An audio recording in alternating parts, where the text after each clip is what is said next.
ಆಗಿದೆ, ಮ್ಯಾಥ್ಸ್ ಆಗಿದೆ, ಇಂಗ್ಲೀಷ್ ಆಗಿದೆ. ನೆಕ್ಸ್ಟ್ ಅಕಾಡೆಮಿಕ್ ಇಯರಿಂದ ಕನ್ನಡ, ಹಿಂದಿ ಅದನ್ನು ಕೂಡ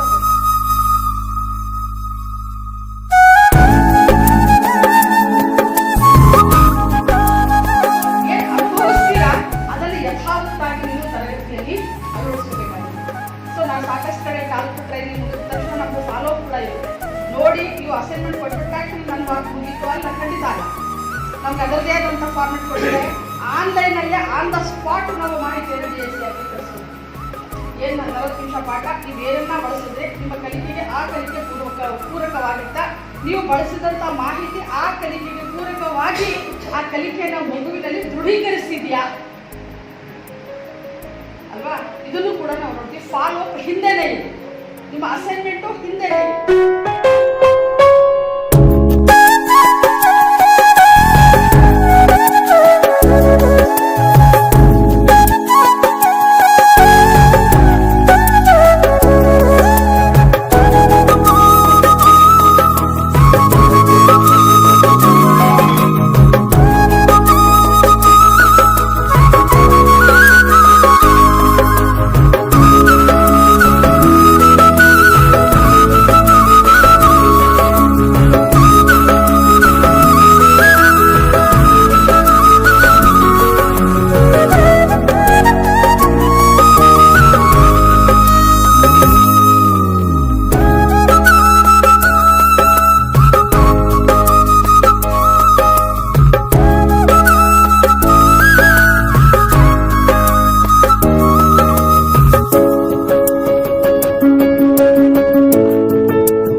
ಕಲಿಕೆಯಲ್ಲಿ ಬೇಸಿಕ್ ಲರ್ನಿಂಗ್ ಅಲ್ಲಿ ಇದ್ದೀವಿ ನಾವು.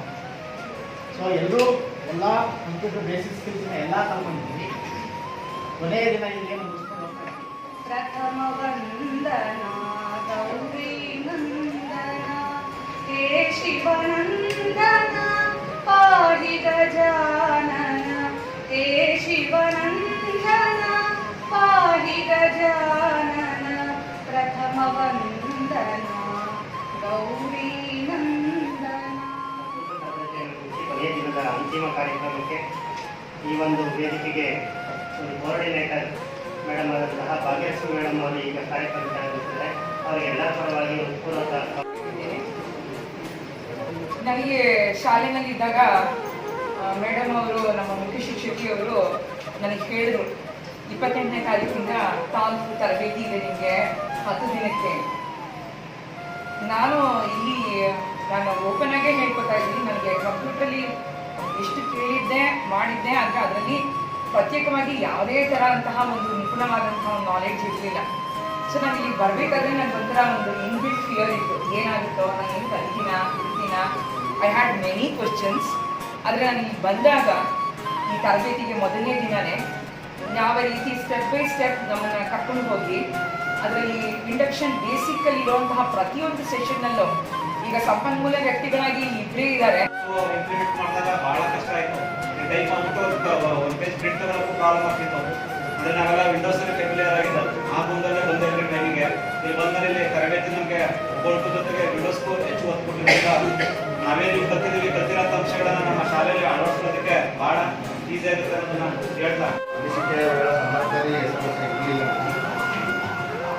ಆದರೆ ಈ ತರಬೇತಿ 30 ಜನ ನಾವು ಬಂದು ಸೇರಿದಾಗ, ಪ್ರಾರಂಭದ ದಿನದಲ್ಲಿ ನಾನು ನೋಡಿದಾಗ ಯಾವುದಪ್ಪ ಈ ಥರ ತರಬೇತಿ ತಗೊಂಬಂದು ನಮ್ಗೆ ನೇತಾಡ್ತಾರಲ್ಲ, ಈಗ ಏನಿದು ಕಲಿಯೋಕ್ಕಾಗ್ದ ನಮಗೆ ನಿಜವಾಗ್ಲೂ ಮೊದಲು ಭಯ ಶುರುವಾಯಿತು.